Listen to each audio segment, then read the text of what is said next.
Charlie Finley, born in 1918, was a highly successful businessman that is more famous for being the owner of the Athletics baseball franchise. He was a maverick owner that revolutionized the sport.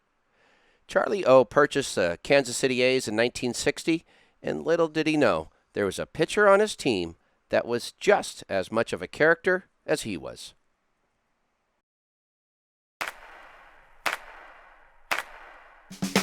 I'm a Venice, California-born, Los Angeles-based sports fan, one that has played, coached, announced, and promoted sports my whole life.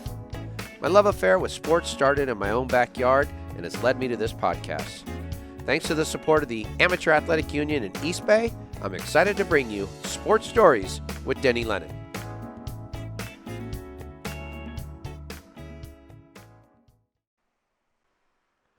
Hello, sports historians. Welcome to Audio Video Podcast, episode number 36 of Sports Stories with Denny Lennon, part 2 of our 4-part series on the remarkable life of Norm Bass.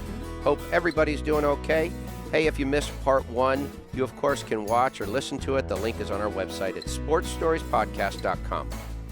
The previously mentioned Charlie Finley, if you don't know about him, is well worth your time looking up. Yep, quite a character. And as you might have noticed in part 1 of this series, Norm Bass is no slouch in that area himself. Before we go much further, we need to say hello to the producer of the top video podcast in the Sentinel Adobe corridor, the director of the SSDL5 slate of shows on YouTube, the 1993 Nike Volleyball Festival Championship Division first place winner, my quarantine partner for life, Christine Jimbo. Hey there, everybody. I'm here to remind you to get to our social media and post, like, subscribe, and you can get there by going to sportsstoriespodcast.com, and that's our website. It has links to all the sites you need to get to. Also, coming very, very soon, within the next week, is the East Bay store, the Sports Stories East Bay store. That's right. And to promote that, we're hosting a raffle each week. Yep. And so all you have to do to enter the raffle is subscribe to our YouTube channel. That's Sports Stories with Denny Lennon, and leave a comment on one of our videos this week. We have videos that post every day. We go live at 5, Monday, Tuesday, Wednesday, and Friday, and have our Thursday podcast that you're listening to right now. So go ahead and go onto our YouTube site and leave a comment, subscribe, and you are in the raffle. Yep, and please follow me on Twitter at SportsStoriesDL. Norm Bass is quite simply as fun and as interesting as a person as I've ever met. In this episode, we will cover some more ground with Norm, ground that includes Norm being part of the Baseball Hall of Fame because he gave up a dinger to Roger Maris. But don't overlook the fact that he struck out Mickey Mantle just as he predicted when he was a child. And how about Norm meeting the Queen of Soul? Well, like I said in the last intro, the stories are much better coming from Norm. As I also mentioned in the last introduction, I want to recognize Norm's son, Norman Delaney Bass III, author of the book Color Him Father, An American Journey of Hope and Redemption. Background information and images you see on the video podcast come courtesy of the author. By the way, I highly recommend the book. It's a great read. Also, thanks go out to Gus, his family, and the staff at the coffee company in Westchester, California, for allowing us to interview Norm at his favorite restaurant. So now it's time from the coffee company in Westchester, California, where Norm's USA Table Tennis Hall of Fame plaque sits proudly above his favorite table. Here is part 2 of our interview with the one and only Norm Bass. Please note this interview was recorded on February 27th, 2020. The National League had a little bit of a jump on the American League in terms of overall talent, I think. Well, they did because they was the first one to sign Jackie Robinson and this and that.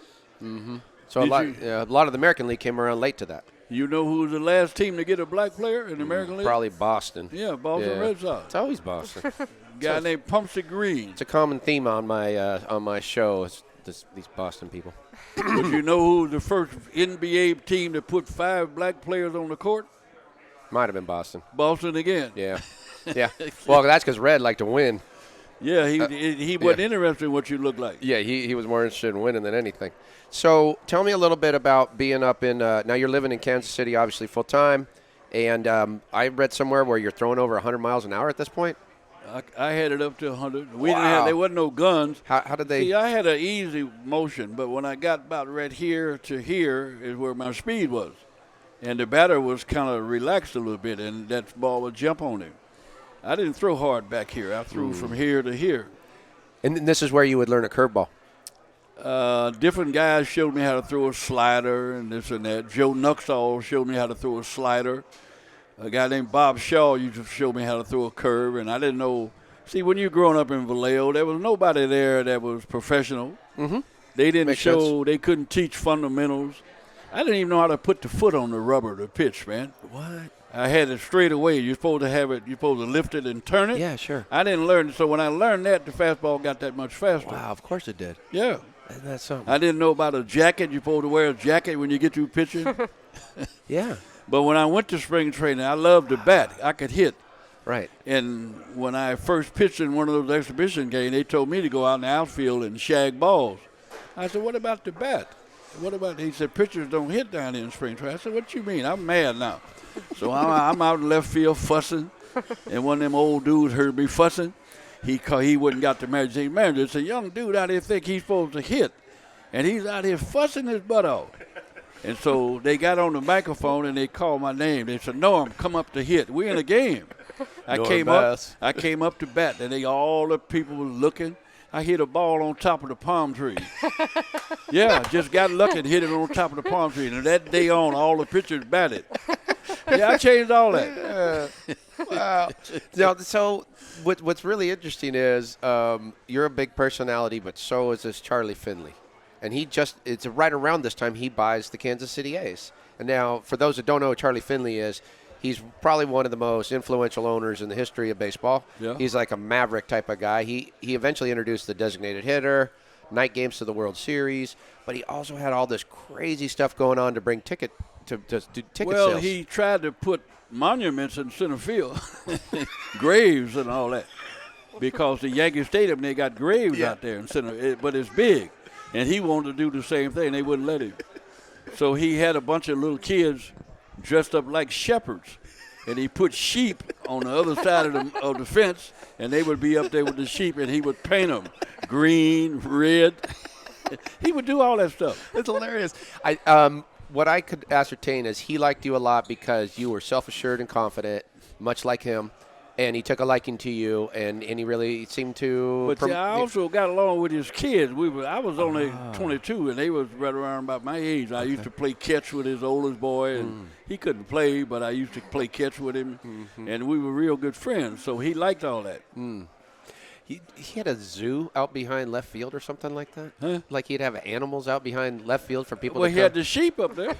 Then he bought that mule, Charlie O, he called him. The mule would walk around the ballpark with a big sign on it. Yeah, he was a maverick. That's the best. He was an insurance salesman. He sold more insurance than anybody in the world. Right. That's how he got his money. And then he got his money, and he bought half the team, and then he bought the other half, and he was full He owner. lived in Gary, Indiana, okay. right outside of Chicago. Sure. And every time we beat Chicago, he would give you $100 cash, all ones. Stripper money, huh? And when we had dinner out there, he have steaks. He had a professional cooks out there cooking these steaks. Oh, he was something else. How come he does get a bad rap with some of his employees, but not necessarily his players? Well, if you don't produce now he take money back from you, in which I thought that was right. I didn't see nothing wrong with it. Because me and him agreed. I give you $100,000 and you don't play. Give me the money back, right? Give me the money back, and Finley would take the money back.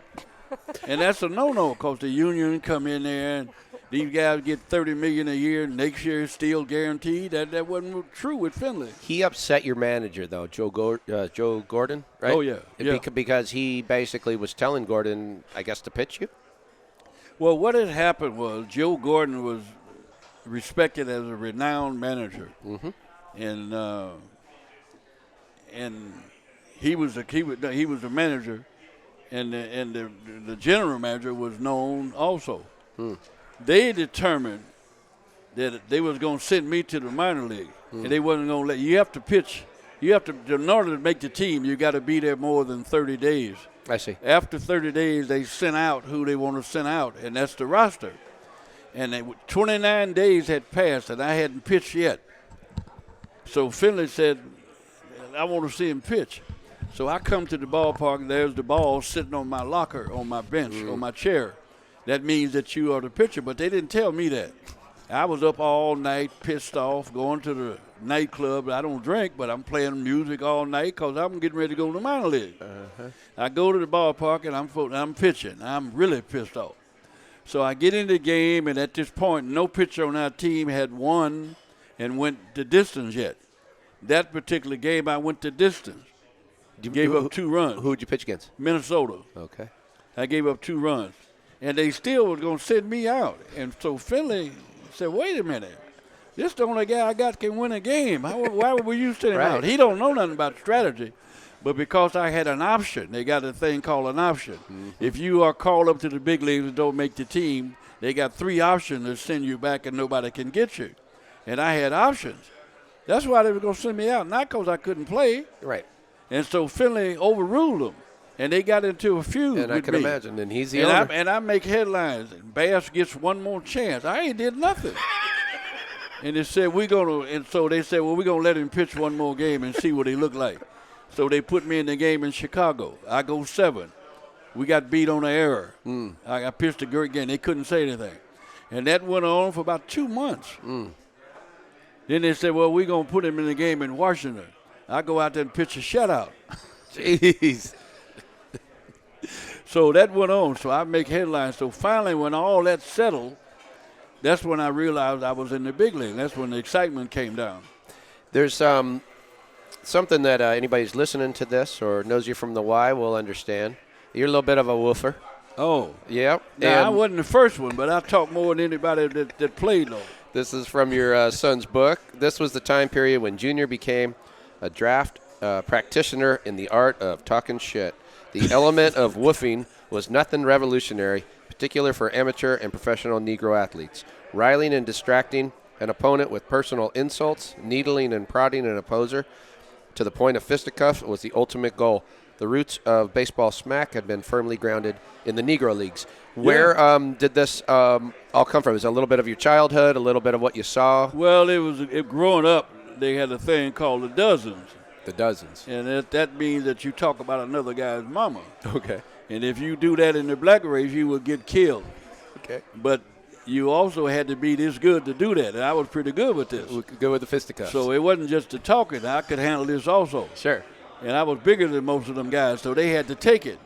So when I got to baseball, nothing changed. That was my personality. So I talked to these guys. I say, since you playing tonight, man, you ain't going to be able to hit this smoke. I would tell them guys all that. And then when I strike out a guy, I said, man, take it on back to the dugout. Don't look what you're looking. Don't look back. And I'd be talking all that. And they had never heard that kind of stuff. And they heard a little bit of the wolf, but not much. Yeah. Yeah, I like it. And I was doing that, but winning. Now, did your teammates I'm sure if I was your teammate, I would love this. Yeah, they did. Right? But, I mean, were there some people who pushed back? No, they didn't have enough. They couldn't talk enough. Okay. They had a little bit of thing, but they couldn't do enough. Okay. Anything they could get on me, they loved that, but they couldn't get nothing.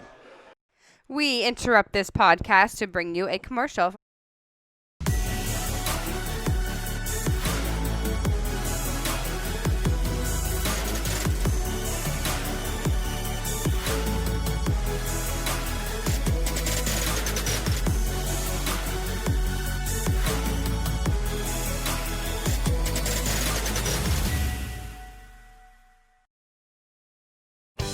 Sports Stories with Denny Lennon aims to bring its subscribers interesting, unique, and uplifting stories. You can find us at sportstoriespodcast.com. We drop audio, video podcasts every Thursday and go live at 5 on YouTube 4 nights a week. That's Sports Stories with Denny Lennon. And now back to our interview. Something that when I think about it and that place you had in history there, and when I say, I want to make sure our listeners know, when I talk about the Kansas City A's, they're the precursor to the Oakland Athletics. Okay. So, they're up there. But you're in the American League, and so you're visiting Yankee Stadium. And, I mean, that must have been something. I mean, growing up, a baseball fan, my ultimate goal, I knew I wouldn't be a pro baseball player, but I knew I was going to go to Yankee Stadium just to see when it. When I was about 7 or 8 years old, me and my sister were close. She's about a year and a little bit younger than me, but we were close. And my brother, he was the oldest brother, so he wasn't close to like we were. And I used to tell her all the time, I said, Dorothy, I'm going to pitch in the big leagues one day. And she used to say, won't you stop that? I said, I'm going to pitch it. I'm going to strike Mickey Mantle out. That's what I told her. At 7 years old. Look out. So when I got to New York, I'm on the mound, I'm pitching, and Mantle came to the plate, struck him out. I said, I got the Mick. I got the Mick. You got him. Black out. Oh, heck yeah. Yeah, I struck him out the first time I saw him. And I balled my fist up, and because I knew my sister, I used to tell her that. I said, I got him. And you got the Mick, but Roger Maris is also in that lineup. In that first game in New York, he didn't do nothing. Okay. He went 0 for 3. But he got me in Kansas City. He got you. Got me good. And this was in 1961. 1961, July, home run number 27. Man, See, you are so good. You don't forget none of that. I don't forget it because I did the research last night. You don't forget it because you did it like 60 years ago. That's unbelievable. That's what the son said to me. But of the so for those who don't know, Babe Ruth had the most hallowed record, which was 60 home runs in a season. And in 1961, Roger Maris was on fire, and everybody was speculating whether or not he would get to 61 home runs. So it was, would he get 61 and 61? And the difference was, I think the Babe only played maybe 142 games or something. 154. And then we played 162. And so he got those 8 extra games, so that was some hubbub, and they talked about the asterisk and so forth. But nonetheless, it was a great achievement. And even though he took you deep, your name is going to be cemented in history forever. I'm in the Hall of Fame. Yeah, right. Like I'm listed. It's one all of the listed. pitcher that threw it up there. I'm in the Hall of Fame. Big list, number 27. That's me. so cool. Nice. It is. But you know, at the time, do you remember that at bat? I remember what happened there. I threw a fastball about his knees. He's a low ball hitter. Yeah. He hit that thing over the wall, over the back wall, and landed on top of a barbecue joint over there. Oh yeah, he hit it a mile. But at the time he hit the home run, nobody would have ever thought that he was going to go on and do all this. Okay. Because 27, that's a long ways from 60. Sure is. Because he didn't hit 61 until the last game of the season. But at that time, and just think how smart some of these guys are. He played in Kansas City, Roger Maris. He hit 16 home runs the year before I got there. 16. But the ballpark is 350. 370, 420, big ballpark. Yankee Stadium 301 down the right line, a little short fence.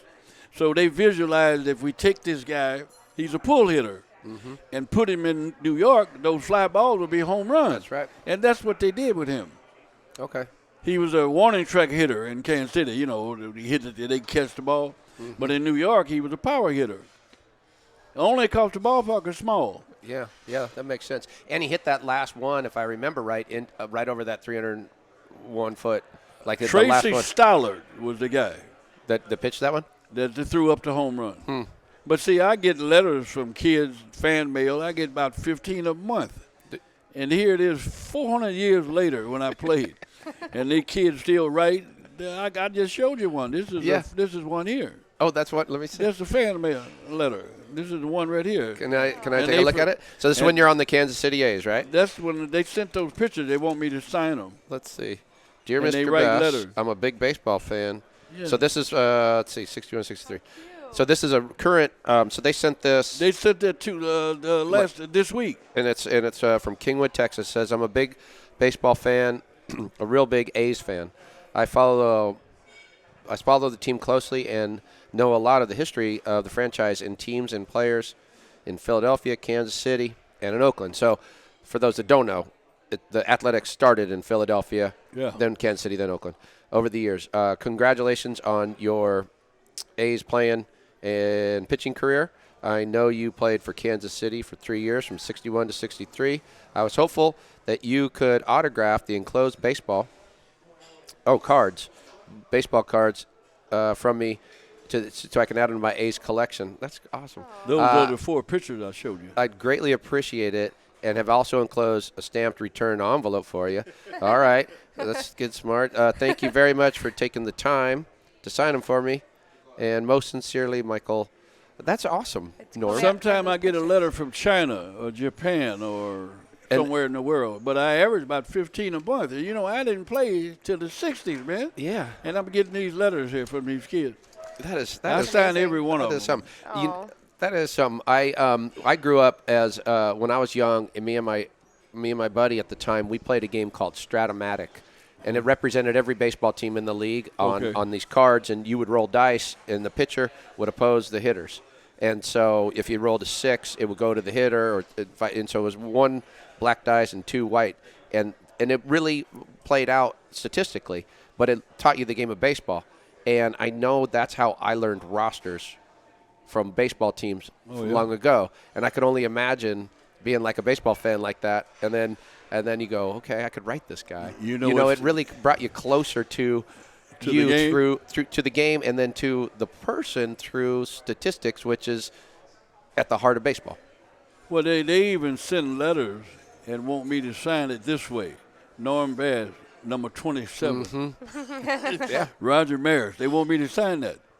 Yeah, they want me because they got a signature of every pitcher who threw up a home run that year. He only got me 1 time, but some pitchers he got 3 or 4 times. Yes, sir. He sure did. But sometimes they'll send a letter and they'll say, if I send you some photos, a picture of you, would you sign them? Mm-hmm. And I write back and tell them, yeah, I'll sign it. So this guy sent a box. What if they send it to you and they don't give you a self-addressed envelope? Oh, they send money for me to buy the stamps. Okay. They put 20. So nice. This guy, I told the guy, okay. So he sends a box. 200 pictures was in there. Oh, my goodness. And it was 10 by 12. And I said, dang, this cat want me to sign all this, but right up under the cover, about $300-400. I didn't ask for no money, but he slipped that in there. All right, well. And they do that stuff. Yeah. But that's been going on for quite a while. Norm, so and I could talk baseball all day, but you got so much more to your life. I want to make sure I get to some of this. A really interesting period of time I see is during the 60s. Your brother's playing for the Rams. You're playing for the Kansas City A's. And you got a group of friends, and you're over there in where St. Elmo meets La Brea, pretty much that area. And it becomes this kind of touch point for culture at that time. So if they're a black athlete or entertainer, you're coming to your guys' neighborhood for the great parties and the great fun, and you guys named yourself the Black Pack, right? We had a party every day in that place. We played poker every single day at St. Elmo Drive. The women in Los Angeles said they would never be caught in there. Right. And every time you look around, there's one that said that. She's sitting right up in there because they just had to know what we was doing up in there. Right. The neighbors passed a piece of paper around, a petition to get us barred from the place. The owner come down there, and Dick gave him a couple tickets to the Ram game, and he said, go ahead and do what we want to. So we cut a hole in the wall with a saw and made it so we could run through the apartment. And that guy let us do all that kind of stuff. Every black entertainer, sports or whatever it was, has come through there. So I knew everybody that was a musician, everybody who was a player. The only white dude that come through that, man, that didn't give a damn about that was Paul Hornick. Paul Hornick. Yeah. And he who on a he dated black women. Oh, he did. Well, but on a 2-win football team, he wins the Heisman. Like Notre Dame won 2 games that year, and he won the Heisman. Yeah, well, that's what they was doing yeah, in they that were day. just giving that thing away. Now, to the how white you guys. go play football and Jim Brown didn't win the Heisman? That's crazy. How talk. did Garrett Sayers not win the Crazy Heisman? talk. Okay, well, you just keep going further and further. Yeah. So the Black Pack's running the game. One of the things I saw some story about you getting kind of identified by LAPD and having to walk the line. I know you don't drink, but they made you walk the line. But it was right out front of Johnny's Pastrami, and you, I think you were saying that's a place in Culver City, right? No, it's a different place. The walking the line was not me; it was my brother. Oh, it was your brother. And it was up on Adams and Crenshaw. Mm. And him and a guy named Alvin Hall was in the car. Okay. They drunk. And in them days, when they drunk, it wasn't no breathalyzer and all that. They made you walk a line to see how can you walk straight. Mm-hmm. Dick walked about 3 blocks on the line, didn't miss a stroke. Now he's drunk. The cop got mad and tore up the ticket. He didn't miss a stroke. Oh, boy. I'm going to name a few people, Norm, and say what you will. I was just, it's unbelievable to think of all these people coming through at this time.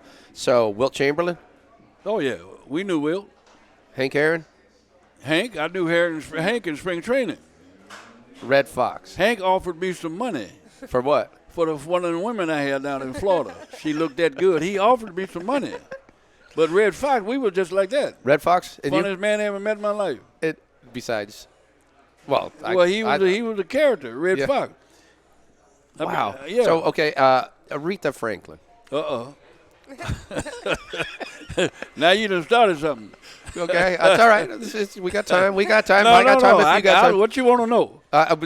The book indicates that maybe you're dating. Were you dating? Well, what had happened was we was on about an 18-game day homestand, and we had Kansas City. I don't know her, and I could walk from the hotel I was living in, a black hotel, to the ballpark. So I'm coming down the sidewalk, and it started raining. When it rained in Kansas City, that's it. You know the game is rain out. So in order for me to get out of the rain, I ducked up into this little nightclub called the Mardi Gras. And lo and behold, she's appearing in there. Wow. But I don't know her. But there's another lady I did know was in there. She said, I'm having a block party this coming weekend. I want you to come, and I want you to bring Aretha with you. I said, I don't know Aretha. She said, well, let me fix that up. So she introduced me to her when she got through singing. And she didn't feel like talking or nothing. She was all sweating and everything. And so I said, well, let me do it. I said, here's my number here. You call me tomorrow. We get together. So I gave her my phone number. She don't call. Now, I'm mad now. See, I'm mad. I'm bad. I'm the man. I'm mad. So I'm walking down the street, and I run into her. Lo and behold, I bumped into her. And I called her a bunch of names and everything. And it was a record that came out by a guy named Chuck Jackson. And I asked her, had she heard that record yet? And she said no, but you could put a quarter in the record machine and play 6 records almost, just like that. So I put it in there, and I'm on the way to the ballpark. And she listened to that, and she hummed and listened to it, and about 2 times she had the whole song down. She liked it. So I said, well. What song? Yeah, Wake Up Crying was the name of it. Okay. And she liked the song also. So I told her, I said, well, you know, I'm pitching tonight. And why don't you and your manager, she had a manager, a lady named Sue, come to the game, and you can come out there and watch to see what I do. She said, well, I'm not going to be able to do it because I got to sing. I said, what time is it you have to go on? She said, 10 o'clock. I said, oh, the game started at 6. It'll almost be over or close to it. So anyway, I said, I'll leave the tickets. You do whatever you're going to do. So I go to the game. We playing Baltimore that day. I'm nasty that day. I'm pissed. And not because I'm thinking she gonna be there, but I had all my stuff working, 2-2 going in the 10th, and we beat them 3-2. I come in the nightclub that night. Great big spotlight caught me at the door, and I heard in the background, my man, this is my man. I'm gonna dedicate this whole night to this guy. So I come in there, and she sung to me and everything. Oh, wow. And then when she got through, she said, I got a surprise for you. I said, what you got? She said, I got a suite that I took out on top of the hotel. We in there. We go in there, and she got this record on this little machine, and she's playing that record. Oh, look out. And all night that went through with that. Oh, all right. And she's singing to me, man. Wow. That's an unbelievable story. That's great. But when the deal was over, when she had to leave, there's where the story get really good. Oh. She got ready to leave. She wouldn't get in the limo. This is 2 in the morning. Okay. She didn't cry. I don't want to leave him, crying and all that. Wouldn't get in there. So I had to coax her in there. She'd break her loose and run down the sidewalk. Wouldn't get in there. Finally, she left. So when I get home, I tell all the boys about this story. Yeah. And they don't want to hear it. They say, he lying again. I said, no. So I come home. About 12 of them was out there that day. And I didn't know something was up. And they took me and put me in the car, and they driving down the street. They said, we're going to find you out tonight. I said, what's happening? She said, Aretha's appearing right down here tonight at a club called The Hideaway in L.A. In L.A. I didn't know that. So we go down there, and on the way down there, I had to do something. So I said, if she see me, she's going to stop playing and run through the crowd and jump on my neck and cry like a baby. And they said, man, won't you stop? So we go in there, and lo and behold, she's playing the organ. And she saw me coming through the crowd. She stopped, cried like a baby, and ran and jumped on my neck. I didn't know she was going to do that. I hadn't seen her in a couple of years. That is fantastic. Yeah, she did that. Now they mad. now they real mad. They're like, oh, yeah. Yeah, they mad. Oh, that's something else, Norm. And so the boys don't want to hear that story. No, they get to hear it now. Sports Stories with Denny Lennon is supported by the AAU. Find a local event and join at aausports.org. And remember, you can catch your favorite amateur sports live stream, replays, and highlights at ballertv.com. Sports Stories, along with East Bay, supports the Heroes Movement, a nonprofit that bridges the gap from mental or physical therapy to getting strong again through strength and conditioning workouts. This free service is available for any veteran of the United States Armed Forces. Visit heroesmovementusa.org for more information. Sports Stories, along with thousands of people across the country, also supports the My Stuff Bags Foundation, a nonprofit that provides traumatized children with new belongings and new hope. Learn more at mystuffbags.org. Sports Stories with Denny Lennon is a production of Sports Stories, Inc. and is available on Apple Podcasts and YouTube or wherever you listen and watch. Don't forget to subscribe, rate, and give us a review. It really helps spread the word. You can find all our social media links, archives, and other info on our website at sportsstoriespodcast.com. Special thanks to the John R. Wooden Course and Wooden's Wisdom. Original music for Sports Stories is courtesy of Lennon Music Productions. Original images by Sienna Lennon Photography. Sports Stories is produced by Christine Jimbo and Marley Rice. Sports Stories is edited by Bob McCall. Additional staff include Ray Castro, Teresa Dolan, Jake Downey, Carlos Haro, and Buck Magic Lennon. Bernie, calm down. Well, it seems to me you lived your life like the candle in the wind, always watching Sports Stories to the very end. Well, I would have liked to have known you, but I was just a kid. Your candle burned out long before Sports Stories ever did. Sports Stories with Denny Lennon. Catch it at 5. I catch it across the pond. Check it out, Buck.